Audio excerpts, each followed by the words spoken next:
Hey, I'm Mike, and this is the weekly recap for the third week of Season 4 of Dragonflight, May 7th to 13th. Overall, it was a pretty quiet week. I didn't do really a whole lot in-game. Focusing first on the gear, my warrior started at an item level of 497.5 and has ended the week at 506.93, so I cracked over 500, which I'm really happy about, and kind of nearing 510, which is great. My vault, I had an upgrade in every single slot, and I kind of didn't really know what to take. I don't like simming, I just want to take whatever looks cool and most fun. I'm not that hardcore in the game, so I ended up just taking the 515 gloves that I catalyzed to get my 4-piece. The Fury 4-piece kind of sucks, though, so that's kind of pointless. One thing I was really excited about is that I finally upgraded off of my 476 PvP two-hander that I've had since Season 3. I finally got something, I think from like one of the weekly quests, and I was able to upgrade that to a 502 item level. On top of that, I was able to upgrade my legendary a couple times to 10 out of 14, so it's now at a 522 item level, so slowly making my way through that. Also with the weekly Mythic quest, I was able to get 2 more bullions, of course. Bullions? I don't remember what they're called. And I was able to buy a trinket with that, which is doing quite a bit of damage. I was in LFR late in the week and it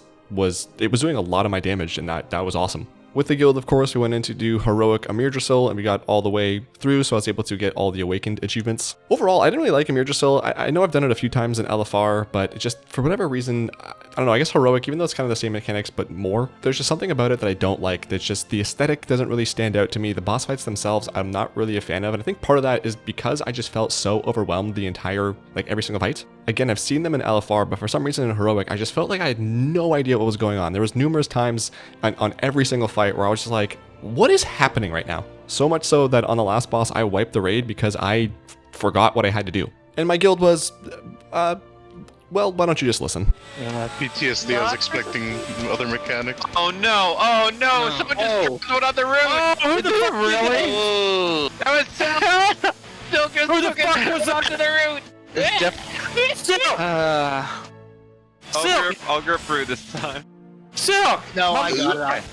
But whose fault is this really? Is it mine, the casual raider who comes in every once in a while and doesn't really know the fights? Or my guild leader Defective, who for some reason didn't explain the fight even though he did 3 weeks ago? I too think it's Defective's fault. Going into dungeons, I got my Mythic Plus rating up to 1354. I ran a handful of Mythic Pluses with the guild on Friday. I had a great time overall. It's obvious, but playing with people that you like playing with and like friends and stuff, it's much more enjoyable doing things like Mythic Plus compared to pugging, where I had 1 ruby life pools on my mage where we wiped, it was just an M0, and we wiped on one of the trash packs before the first boss and everyone left. I was like, oh, cool, that's great. The aforementioned guild leader was pretty adamant on forcing me into a Mythic 8 Brackenhide. I was going to go to bed. He's like, no, you're going to do this Mythic first. So, of course, I had to. We didn't time it, but it was a dungeon I had not done yet, which was nice to see. For some reason, though, I was having a really hard time, like, seeing mechanics in this dungeon. Same with some of the other dungeons, too. Just for whatever reason, I just couldn't see things underneath me. I had a hard time figuring out which way enemies were facing and constantly kept getting hit by frontal cleaves. And just this week in particular was a rough week for me figuring out mechanics because I just had a really hard time seeing things. Outside of that 8, did some lower keys as well in the 2 to 6 range. I timed most of them. It was nice to see my warrior actually contributing to the group damage as well. I wasn't neck and neck with the tank for DPS. So it's nice to finally see myself not fully get carried through a dungeon. On the mage, I started at an item level of 493.18 and I'm ending at 497.37. I really didn't play him a whole lot this week. My vault, I just had 1 upgrade, which were shoulders that I took. I already had tier shoulders, but I took these anyway and ended up catalyzing them to stay at a 3-piece, so I did not get my 4-piece this week. With the bullion, I got a ring, which actually helped quite a bit with damage when I went into LFR later on. But I did 3 Mythic Zeros and a +2 Azure Vault, and just I felt like I was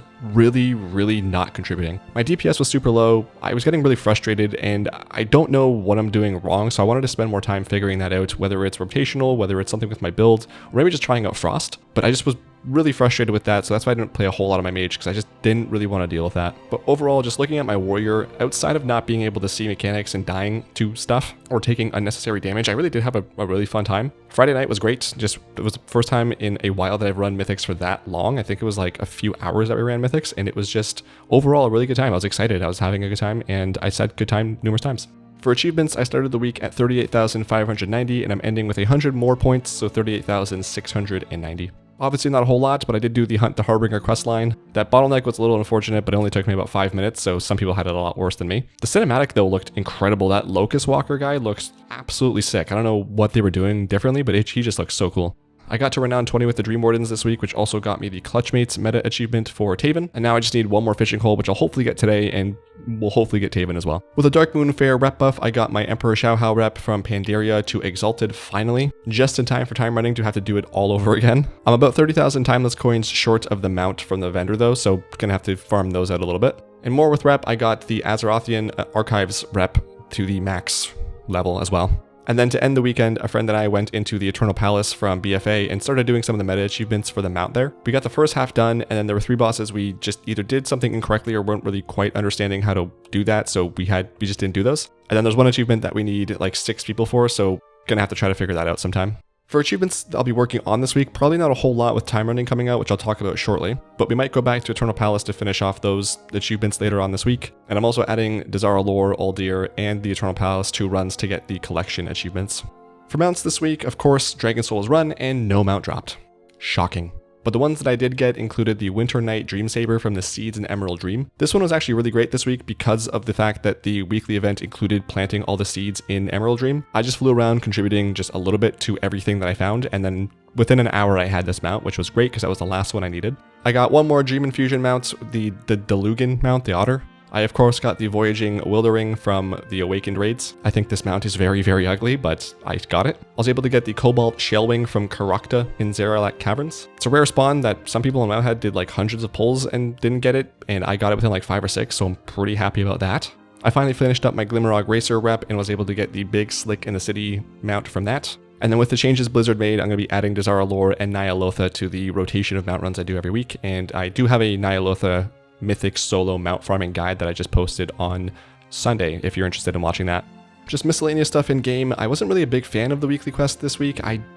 Super Bloom is really, really boring compared to everything else that we had to do in the previous weeks. The seed planting was very tedious, especially since there was very limited amounts of the soils you could plant in because everyone was trying to get that. And the Dream Surge is not really that interesting either. So definitely my least favorite Awakened week so far. Sunday was Squirt Day, which I used to level up, I think, like 20 or 30 more battle pets, so that was great. In the Forbidden Reach, I was farming all the battle pets. I just had a few more left, and finally I got the last one this week. Shout out to Maxie the Monk from Whisperwind, who traded the last one that I needed to me after we both killed the rare. He didn't really collect pets, and he just gave it to me, so that was awesome. Thank you for that. And then Time Running, of course, comes out today. I'm really excited about that. I am probably going to be spending the majority of my week in WoW playing Time Running. At the moment, I don't really know what I want to play. I'm almost 99% certain I'm just going to end up making a warrior to start. But there's a part of me that wants to play a healing class and just do that first and do something I've never done in the game, which is heal. But if anything, I might just do that after I get my warrior to max level and do a few things with him. But yeah, the goal is going to be to get ideally all of the achievements that are available in the remix tab of the achievements window. And of course, I'm going to be focused on getting all the mounts that are exclusively available in the MoP Timerunning event. And then after I get all those, focusing on getting anything that